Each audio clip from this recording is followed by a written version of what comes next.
Dhurandhar the revenge अब दर्शकों के सामने है और आप दर्शकों के लिए सत्यम ने मूवी जाकर के देख ली है। उनको कैसी लगी? जो लोग सत्यम के साथ में सिनेमा हॉल में थे उनको कैसी लगी और क्या आपको ये फिल्म देखनी चाहिए? अनुभव कैसा होगा? इसी बारे में ये वीडियो प्रेजेंटेशन है।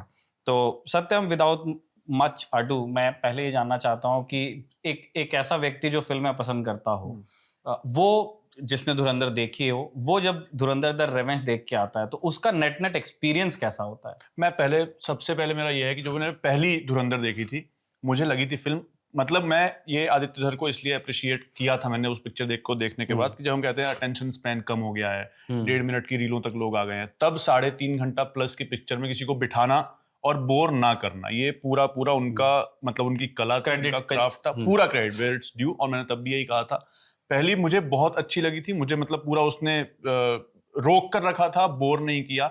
इस फिल्म में बीच बीच में मैं पका, मतलब ये फिल्म कहीं कहीं झिलाऊ हुई है, पकाऊ हुई है, ये मैं सीधे कहूंगा। लेकिन आदित्य धर के पास एक टेक्निक है इसको पार पाने की, इससे, और जो उन्होंने पूरी तरीके से इस्तेमाल किया है, नॉस्टैल्जिया से वो खेलते हैं। जहां आपको लगता है कि फिल्म धीमी हो रही है, वो कोई पुराना गाना डाल देंगे, तम्मा तम्मा डाल देंगे, कोई पुरानी नुसरत की कव्वाली डाल देंगे, या कोई पुराना गाना जो हमने बहुत सालों से सुना नहीं है, या जो हम सुनने के बाद हम क्यूरियस होंगे कि यार कौन सा गाना है। जैसे पिछली फिल्म में वो फ्लिपराची वाला गाना था, जो फसला नाम से वो गाना था। इसमें वो एक अल्जीरियन सिंगर का गाना है, वो उसमें आता है। आप तुरंत, मैं सिनेमा खालिद का गाना है भाई, वो बड़े पॉपुलर हैं। दीदी, खालिद का गाना है, दीदी नाम है, 92 का गाना है। मैं उसको देखकर तुरंत हम उसमें आ गए थे, मैं तुरंत अपने ग्रुप पर मैसेज किया था कि इसको कराना चाहिए, गाना है फिल्म में, और फिर हमने वो वीडियो करवाई भी है। तो ये उनका है कि कहीं आपको अगर हल्का लगने लगता है तो पकड़ के रखते हैं, वो पकड़ के रख लेते हैं, या कोई एक्शन सीक्वेंस ऐसा आ जाएगा, या कोई गाना आ जाएगा, या कोई थोड़ी बहुत फनी एलिमेंट वो डाल देंगे, जो कि इस फिल्म में सिर्फ राकेश बेदी ने किया है। और पूरी तरीके से जो बांध के रखना है एक्टर्स के तौर पे, वो राकेश बेदी हैं। बढ़िया कॉमिक टाइमिंग और कमाल का उनका जो सेंस ऑफ ह्यूमर और जो स्क्रीन प्रेजेंस है, वो रणवीर सिंह को भी अक्सर, संजय दत्त अर्जुन रामपाल को तो करते ही, पिछली पिक्चरों में भी किया था, लेकिन इसमें रणवीर सिंह को भी वो एक तरह से ओवरशैडो कर जाते हैं जब दोनों साथ में स्क्रीन शेयर करते हैं। बाकी ये रणवीर की फिल्म रणवीर। और मुझे पर्सनली अगर बताऊं तो रणवीर सिंह का जो कैरेक्टर जो हमने पिछली फिल्म में देखा था, जसकीरत सिंह रांगी हमको दिखाया गया, छोटे बाल, बज कट में है, दाढ़ी नहीं है, जवान दिख रहा है, गली बॉय वाली फील थी। वो जब जितनी देर स्क्रीन पर रांगी रहा है, मुझे बहुत मजा आया वो वाला रणवीर सिंह देख के, मतलब जसकीरत सिंह रांगी वाला। हमजा अली मजारी का जो कैरेक्टर जैसा उन्होंने प्ले किया है, वो इंटेंस है। अब ये भी देखिए ना, वो बड़ा भी हो चुका है, वो नादान नहीं है। जसकीरत सिंह रांगी नया, क्योंकि हमें पता है क्रिमिनल बना था, उसको रिक्रूट किया गया, वो बैक स्टोरी भी दिखाई गई है, किस तरीके से क्या हुआ, बादवन ने कैसे, मतलब जो अजय जसकीरत के साथ क्या हुआ था, फिल्म ये पूरा उसका बैकग्राउंड, जो कि हमें पहले पता भी था, एक झलक हमको दिखाई भी गई थी उस फिल्म में। उनका हो सकता है, हमें लगता था कि हो सकता है इनके पिताजी हो सकता है इनके गांव का कोई हो। तो वो पूरा सीक्वेंस है पंजाब का, पंजाब के नशे का, ये सारी चीजें उसमें बताई गई हैं, उनकी बैक स्टोरी। मुझे पर्सनली रणवीर सिंह, जसकीरत सिंह रांगी के कैरेक्टर में बेहिसाब बहुत ज्यादा अच्छे लगे। रेंज दिखाई दी है एक्टर की, जो पिछली फिल्म में मुझे लगता है कि मिसिंग थी, वो वाली रेंज हम नहीं देख पाए थे। नहीं, उस टाइम उनको स्क्रीन शेयर भी करनी थी अक्षय के साथ में। इस बार मतलब the film was about him. Yes, और अक्षय खन्ना वाज मिसिंग, मतलब आई मिस्ड हिम पूरी तरीके से, क्योंकि सिर्फ रणवीर उस फिल्म को आगे नहीं बढ़ा सकते। अक्षय खन्ना उनको कॉम्प्लीमेंट कर रहे थे, करते रह रहे थे, चाहे वो अक्षय खन्ना और रणवीर सिंह के आपसी के कॉन्वर्सेशंस हों, आप आखिरी जो लड़ाई हो, जो पूरा हमने आधा घंटा का सीक्वेंस देखा था, अक्षय खन्ना और रणवीर सिंह का ही था। वो संजय दत्त थे, लेकिन उन दोनों की फिल्म थी। इसमें लगा कि अक्षय खन्ना की जगह 3-4 एक्टर्स मिलके भी नहीं ले पाए। मतलब वो जो ऑरा वाला मामला था, वो ऑरा वाला मामला ना आपको संजय दत्त में दिखता है, क्योंकि संजय दत्त ने वही किया जो पिछली फिल्म में उन्होंने किया था। अर्जुन रामपाल ने भी वही किया जो पिछली फिल्म में किया था। अर्जुन रामपाल और रणवीर सिंह का थोड़ा सा कॉन्फ्लिक्ट दिखाया गया है, पर वो उस लेवल का नहीं है, क्योंकि अक्षय खन्ना और रणवीर सिंह साथ में आगे बढ़ रहे थे, और रणवीर सिंह का पूरा हाथ था अक्षय खन्ना को आगे ले जाने में और वहां तक पहुंचाने में। डायरेक्टर का भी हाथ होता है भाई, कि वो जिस तरह से अपने एक्टर्स को ट्रस्ट करता है और उनसे जो वो डिलीवरी निकाल लेता है। तो इसमें मतलब ये बिल्कुल है कि रणवीर की मेहनत है। उन्होंने पिछले बार भी, मतलब एक वो भी होता है ना कि गाड़ी मैं चला सकता हूँ बहुत तेज, लेकिन मैं 80 पे चला के दिखाता हूँ आपको कि मैं एक क्रूज भी कर सकता हूँ गाड़ी। वो संयम उन्होंने पिछले फिल्म में बिल्कुल रखा था कि हाँ, मुझे अभी इस रोल, और यहाँ पे तो वो फुल फ्लेजेड आए ही होंगे इसमें पूरी तरीके से। दोनों ही जो रोल्स हैं उनके, क्योंकि अब वो आगे जाकर वो बनते भी हैं। अक्षय खन्ना की हमने ट्रेलर में देखा ही है, जब वो बलूचिस्तान जाते हैं तो जिस तरीके से अक्षय खन्ना को उनका जो मतलब उनको गद्दी पहनाई गई थी, गद्दी पर बिठाया गया था, पगड़ी पहनाई गई थी, सेम रणवीर सिंह के साथ हो रहा है। अब वो लियारी के वो अब बादशाह बने हैं और वो अब आगे बढ़े हैं, तो वो पूरी तरीके से उनका ऑरा तो रणवीर सिंह का है and he has delivered, he has done मतलब फिनोमिनली गुड जॉब और बहुत अच्छा। और अगर वो कहा जाए तो गली बॉय के मैं समानांतर रखूंगा इस फिल्म को, रणवीर की एक्टिंग, मेहनत जो उन्होंने मेहनत और उनके कमाल। सबसे मेमोरेबल चीज इस फिल्म की क्या होने वाली है आपके हिसाब से? मेरे हिसाब से सबसे मेमोरेबल और सबसे जिसे कहते हैं कि ये जो प्लॉट ट्विस्ट जिसे कहते हैं, वो पूरी फिल्म में जो पहले पार्ट में था वो इसमें मिसिंग है। और पूरी फिल्म आपको सिर्फ तब ऑडियंस के रिएक्शंस हमें लगे सेकंड हाफ में, एक टाइम पर जाके जब रणवीर हैं फुल फ्लेजेड आ गए हैं, अब हो रहा है कि क्लाइमेक्स की तरफ बढ़ रही है पिक्चर, तब ऑडियंस की तरफ से था कि हाँ तालियां बज रही हैं, लोग हूटिंग कर रहे हैं। उसके अलावा सिर्फ राकेश बेदी के कैरेक्टर में जब जब वो स्क्रीन पे हैं, जब जब वो कुछ भी बोल रहे हैं, तो राकेश बेदी का उनका जो पूरा ऑरा है, जो पूरा कॉमिक टाइमिंग है, उस पर लोग हंस रहे हैं, उसको लोग अप्रिशिएट कर रहे हैं। और राकेश बेदी ही इस फिल्म में सबसे मेमोरेबल होने वाले हैं विदाउट एनी स्पॉइलर। ठीक, अब मुझे ये बताइए कि हमने फिल्म कैसे, और आपको पिछले बार फिल्म का म्यूजिक भी खूब डिस्कस हुआ था, बैकग्राउंड स्कोर भी खूब डिस्कस हुआ था, क्योंकि उसने एक माहौल बांध के रखा था। मतलब अक्षय का जो प्रेजेंस था उसको बहुत बूस्ट किया था, जो बैकग्राउंड स्कोर उनके साथ दिया गया था। इस बार इन दो डिपार्टमेंट्स में फिल्म ने कितना मुझे लगता है कि इस बार भी जब एल्बम आई थी, तब जैसा पिछली बार हमें लगा था एक दो गाने मतलब मेमोरेबल थे जो कि दिलजीत ने गाए थे, हमें लगता था कि हाँ ये गाने अच्छे होंगे। इस बार भी ऐसा ही था, एल्बम देखने के बाद लगा नहीं था कि गाने इतने ज्यादा अच्छे हैं और इतने यादगार साबित होंगे, लेकिन जो इस्तेमाल किया है गानों का, वो चाहे नए गाने हो चाहे पुराने गाने हो, ये आदित्य धर को आता है।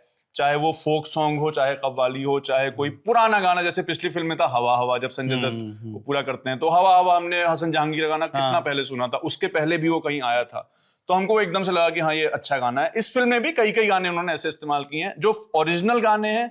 उसमें जो आरी आरी जो टाइटल ट्रैक है, उनकी जो एंट्री पूरी है वो बिल्कुल रांगी की वजह से, जसकीरत रांगी है, आरी आरी बज रहा है, एंड वो बहुत ज्यादा अच्छा एंट्री सीन है। अलावा इसके अरिजीत सिंह का एक गाना है जो कि अरिजीत सिंह बहुत ही कमाल है, वो गाना एक है जो कि काफी मेमोरेबल निकलेगा। और म्यूजिक पूरी तरीके से, क्योंकि पुराने गाने भी इस्तेमाल किए, अच्छा इस्तेमाल किया, तो सबके एक्शन में वो म्यूजिक कॉम्प्लीमेंट करता है, उसमें वो पूरी तरीके से पास हुए। जब जब एक्शन है, एंट्री है, तब तक गाना एकदम एप्ट इस्तेमाल किया गया। ठीक है, तो जो प्रॉमिस था पिछली धुरंधर का कि जैसे पिछली की कहानी की भी शुरुआत होती है कि भाई आप कुछ आने वाला है ना, और उस प्रॉमिस के साथ धुरंधर जो पहली फिल्म थी वो शुरू होती है, खत्म भी उसी प्रॉमिस के साथ होती है कि अब कुछ और आने वाला है।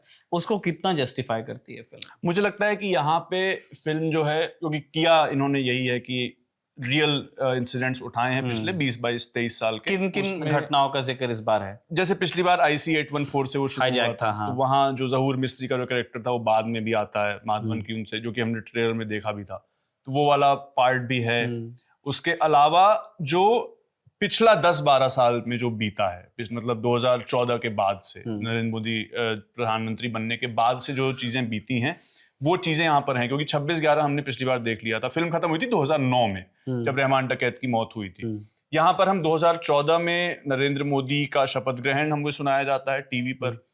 उसके बाद उत्तर प्रदेश की राजनीति में जो कुछ हुआ है पिछले 2017 के बाद से 2016 से, नोटबंदी हमें दिखाई जाती है, और उसमें फिर एक दिखाया जाता है अतीक अहमद का कैरेक्टर, जो कि अतीक अहमद उत्तर प्रदेश में नेता थे, उसके बाद पॉलिटिशियन थे, गैंगस्टर बने, उन पे केसेस चले, वो जेल में थे, और उनको इवेंचुअली 2023 में वो एक जगह बाहर आए थे, लाइव टीवी पर उनका असैसिनेशन हुआ था, लाइव टीवी पर हमने देखा था, और वो चीज हमें फिल्म में भी दिखाई गई है। तो फिल्म यहाँ पर खत्म हो रही है 2023-24 के आसपास फिल्म यहाँ तक आती है। पिछले 2009 से लेकर 2024 तक तो बीच की जितनी घटनाएं हैं, नोटबंदी हो और जो अननोन मैन की किलिंग्स हुई थी पाकिस्तान में, और जो लियारी के पूरे गैंग के साथ जो कुछ हो रहा था, चौधरी असलम की भी मौत है, और बाकी सारी चीजें वहां से हमें दिखाई जाती है। तो जैसे पिछली बार का जो मिक्स था कि जो सत्य घटनाएं थी और जो साथ में उसके फसाना था, उसको काफी जिसको कहते हैं कि बड़ी महारत के साथ आदित्य धर दिखा ले गए थे, और वो एक काफी उसमें तारतम्यता थी। ऐसा लगता था कि यार ये एक देखने लायक चीज बन गई है। इस बार जैसे आप बता रहे हैं कि जो रियल इंसिडेंट्स हैं उनको कितना अच्छे से उन्होंने प्लेस किया, वो यहाँ पर खा गए हैं मात। और ये मैं पूरे मतलब जिम्मेदारी के साथ कहना चाहता हूँ, और इसको लेकर आगे इस पर आलोचनाएं आएंगी। पिछली बार क्या हुआ था, अगर मैं एक एग्जांपल लूं, अनुराग कश्यप डायरेक्टर हैं और प्रमुख तौर पर करंट रिजीम के मतलब वो माने जाते हैं कि हाँ वो विरोध करते हैं, ऐसी फिल्मों का भी विरोध करते हैं। आदित्य धर की धुरंधर के बारे में उन्होंने कहा था कि मुझे माधवन के उन 2 डायलॉग्स को अगर हटा दिया जाए जो कि माधवन प्ले कर रहे हैं, मुझे उस फिल्म से कोई दिक्कत नहीं है। आदित्य धर जैसी फिल्म बनाते हैं वैसी उन्होंने बनाई है, पिक्चर को पिक्चर की तरह देखना चाहिए, मुझे बहुत पसंद आई। इस बार मुझे लगता है अनुराग कश्यप या और भी लोग जो जिन अगर वो कहते थे कि प्रोपेगेंडा है, तो उनसे एक आ जाता था कि आप वो 2 चीजें हटा दीजिए, फिर कहाँ प्रोपेगेंडा? आप देखिए बहुत है तो रियलिटी, ये कहीं है का तो क्या रियलिटी हुआ था। है तो रियलिटी, हमने तो सही चीज दिखाई है। लेकिन इस फिल्म में ऐसी चीजें दिखाई गई हैं, जैसे एक एग्जांपल अगर मैं लूं, ऑपरेशन ग्रीन लीफ का जिक्र है जो कि 8 नवंबर 2016 को हुआ था, ये फिल्म में बताया गया है। और 8 नवंबर 2016 को नोटबंदी लागू हुई थी, रात के 8 बजे प्रधानमंत्री ने आकर अनाउंस किया था, 500,000 के नोट जो है वो बैन हुए थे। लेकिन ऑपरेशन ग्रीन लीफ का नाम हमने पिछले 10 साल में तो कहीं नहीं सुना है। तो इसको लेकर ये बातें उठेंगी ही कि क्या ये फैक्ट है कि ये फिक्शन है, क्योंकि आदित्य धर ने बाकायदा इस फिल्म में भी और पिछली फिल्म में भी ये कहा था डिस्क्लेमर में कि ये जो फिल्म है वो रियल घटनाओं से इंस्पायर्ड है, लेकिन है काल्पनिक और इसको डॉक्यूमेंट्री नहीं माना जाना चाहिए। असली घटनाओं या ऐतिहासिक घटनाओं का सटीक चित्रण ये फिल्म नहीं करती है। ये बात सीधे सीधे कही गई थी। लेकिन ये सवाल उठेंगे कि 1 मिनट 1.5 मिनट का डिस्क्लेमर क्या वो 4 घंटे की फिल्म को ओवरशैडो कर सकता है, क्योंकि ये चीज दिखाई है। एक और इंसिडेंट ऐसा है, जब 2014 की बात है, जब उनकी नरेंद्र मोदी की स्पीच हमको सुनाई जाती है। मेरे ख्याल से 16 मई की तारीख थी जब उन्होंने शपथ लिया था, या 16 मई को रिजल्ट आए थे, 23 मई की तारीख थी अगर मैं गलत नहीं हूं, 2014 में। तो वो जब सीन है उसमें मेजर इकबाल का कैरेक्टर जो कि ISI के हैं, वो अपने पिता के सामने बैठे हैं। उनके पिता को बताया गया कि ब्रिगेडियर जहांगीर 71 की जंग में लड़ चुके थे पाकिस्तान की आर्मी से। तो वो इनसे कहते हैं, मेजर इकबाल से, अर्जुन रामपाल से, कि स्पीच सुनते हुए कि तुमने तो कहा था कि इस बार भी हमारी मर्जी के लोग ही इलेक्शन जीतेंगे। तो और ये हुआ, और पीछे वाली सीट से मेरे पास आवाज आई, कांग्रेस की बात कर रहा है क्या? तो ये सवाल उठेंगे। ये जो चीज सीधे सीधे तौर पर जो हम पहले कहते थे कि नहीं उतना ज्यादा नहीं है, अब आदित्य धर ने पूरा खुले तौर पर मतलब ये दिखा दिया है कि वो पिछली जो सरकार थी, जब किसी और की मर्जी की सरकार तब देश में चल रही थी। और ऐसा ही 2017 के चुनाव के वक्त भी हुआ, जब अतीक अहमद का पूरा वो दिखाया जाता है, उनसे इंस्पायर्ड एक कैरेक्टर, तब भी यही बात है कि हमारी सरकार बन पाएगी या नहीं बन पाएगी अगले साल उत्तर प्रदेश में, जबकि 2017 में चुनाव थे और बीजेपी की सरकार बनी थी। तो ये जो चीजें हैं ये अब सटल नहीं रखा है मुझे लगता है, और जो कहीं कहीं वर्क नहीं करता है, क्योंकि आप अगर हम देखते हैं, अगर हम पिक्चर देख रहे हैं, हम पॉलिटिक्स को जान रहे हैं, पॉलिटिक्स को समझना चाहते हैं, तो हम हर सीन को सर्च करेंगे।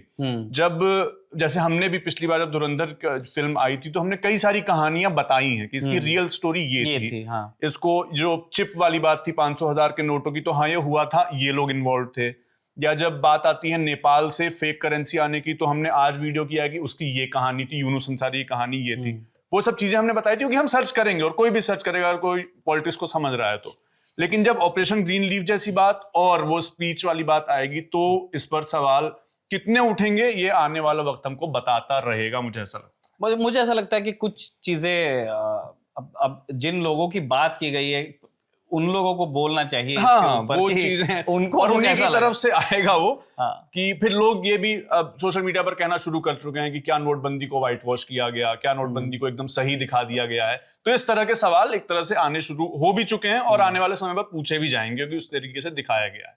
आदित्य धर के पास डिफेंस है कि मैंने तो कहा था कि ये डॉक्यूमेंट्री नहीं है, इसको सटीक चित्रण मैं तो पहले ही डाल दिया था कि हाँ। मैं तो पहले ही डाल दिया था, इंग्लिश में भी बताया, हिंदी में भी बताया, और लिख के भी आपको लिख के भी दिखा दिया, तो आप पढ़ भी लीजिए और सुन भी लीजिए। तो ये है। तो लेकिन आप जैसे फिर से मैं आपको वापस लेके जाता हूँ, बात बहुत सारी हो सकती है धुरंधर के बारे में, बहुत सारी चीजें हम इसलिए, क्योंकि हम आपका वो मजा भी नहीं खराब करना चाहते हैं कि एक फिल्म आप देखना चाहते हैं की कोई बात नहीं। बिल्कुल उसको जाके देखिए। और भी लोगों ने कहा है देखना तो बनता ही है, क्योंकि पहली फिल्म देखने के बाद में लोगों के दिमाग में ये है कि यार दूसरी में क्या है। और क्या कोई चीज आप इसमें ऐड करना चाहते हैं? एक बहुत फनी चीज है, CBFC का हमें पता है कि कल क्या हुआ। पिक्चर जब रिलीज कल हुआ, ये था कि पेड प्रीव्यूज थे और लोगों ने उसको बुक किया, 40 करोड़ से ज्यादा पैसा लोगों ने लगाया, टिकट्स बिके, पर लोग पिक्चर देख नहीं पाए कई जगहों पर। हमने नोएडा का देखा है 10 मिनट का इंटरवल कैसे 2 घंटे 40 मिनट का हो गया। साउथ इंडियन स्टेट्स में क्या हुआ कि उनके पास डब नहीं था, कुछ जगह नहीं दिखा पाए। ऐसे ही दिल्ली में भी और भी जगहों पर हुआ। तो ये कहा गया कि सीबीएफसी की तरफ से कोई जो है कट्स लगाने को बोला गया था, वो लगाए गए वगैरह वगैरह। आदित्य धर ने माफी मांगी और कहा भी कि प्लीज जाइए देखिए। अब सीबीएफसी की तरफ से हुआ ये है, वो इंटेंशनल है कि नहीं है। कुछ गालियां सुनाई गई हैं, कुछ गालियां नहीं सुनाई गई हैं। मतलब और गालियां मैं इस तरीके से तो नहीं, लेकिन कुछ एक ही सेंटेंस में कुछ गाली ऐसे सुनाई गई है कि गाली आप समझ जा रहे हैं, पर मतलब जो गाली नहीं है उसको बीप कर दिया गया है। तो वो जो पूरा जब डायलॉग्स आ रहे हैं तो वो कहीं कहीं इरिटेट करता है। वो एक पूरा सीक्वेंस है जिसमें बहुत सारी गालियां हैं, उसमें वो चीज आपको सुनाई दे रही है जो कि असल में गाली है, लेकिन जो गाली नहीं है वो आप नहीं सुन पा रहे हैं, वो बीप है एकदम।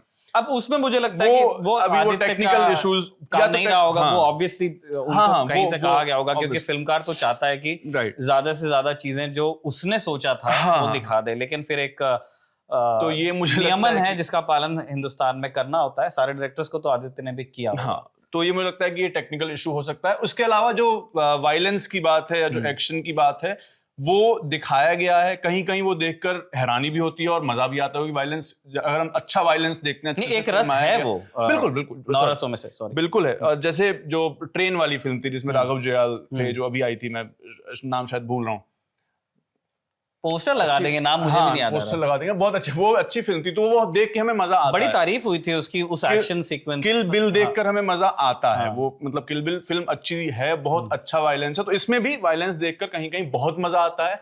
कहीं कहीं फर्स्ट पार्ट जैसा मजा नहीं आ पाता। फर्स्ट पार्ट में ऐसे सीन्स थे जब आप आंखें थोड़ी सी भींच लेते थे अपनी जगह, अरे यार ये नहीं देखना है, लेकिन फिर आप देखते भी हैं कि मजा तो आ रहा है। तो वो इसमें उतना स्ट्रांगली नहीं दिखाया गया है। वो सिर्फ वायलेंस आया है, जैसे पहले अक्षय खन्ना की तरफ से आया था, इस बार रणवीर सिंह की तरफ से आया है। पिछली बार दोनों की तरफ से आ रहा था कहीं ना कहीं, लेकिन इस बार सिर्फ रणवीर सिंह है। अक्षय खन्ना वाला जो पूरा ऑरा था वो उजैर बलूच के कैरेक्टर में बहुत कम देखने को मिलता है। आखिरी प्रश्न मेरा, अगर आप कुछ और ऐड नहीं करना चाहते हो, आप कुछ बोलना चाहते हैं? नहीं, मेरे तो मैं ये पूछना चाहता हूँ, मत बताइएगा अमाउंट, लेकिन जितना पैसा आपने खर्च किया अपने टिकट पर, उतना मजा आपको आया कि नहीं? पैसा वसूल हुआ? मैंने पैसा बहुत ज्यादा नहीं खर्च किया। तो मुझे लगता है मेरे घर के पास था, मैंने जाने में कोई खर्चा नहीं किया। मैं अपनी बाइक से गया था, मैंने पार्किंग के 20 या 30 रुपए दिए होंगे, और टिकट भी बहुत ज्यादा महंगी नहीं थी। तो मुझे लगता है कि हाँ, मैं इतना संतुष्ट था कि मुझे पिक्चर देखनी थी और मैंने आपका पैसा वसूल हो गया। मेरा पैसा मुझे लगता है वसूल हो गया। बाकी लोगों की क्या राय है वो हम बहुत जल्दी एक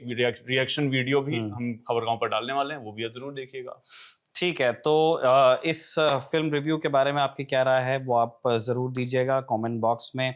कहाँ कहाँ आप सत्यम से एग्री करते हैं, कहाँ डिसएग्री करते हैं। डिसएग्रीमेंट अगर आप देंगे तो फिर कारण भी बताइएगा कि क्यों, जैसे सत्यम ने बताया कि उनको जो चीज़ें पसंद आई क्यों और नहीं आई उनका क्यों, और लोगों का क्या रिएक्शन था वो, उसके लिए तो सत्यम बता ही रहे हैं कि वो आपके लिए जल्दी एक और वीडियो लेकर आ जाएंगे। शूट हो गया, एडिट चल रहा है, हो सकता है इस रिव्यू के कुछ घंटों में वो भी आपको देखने के लिए मिल जाए। उन सारे प्रेजेंटेशंस को अगर आप देखना चाहते हैं तो आप खबरगांव के साथ बने रहिए, और अब तक यदि आपने हमारा चैनल सब्सक्राइब नहीं किया है तो प्लीज़ उसे सब्सक्राइब भी कीजिए।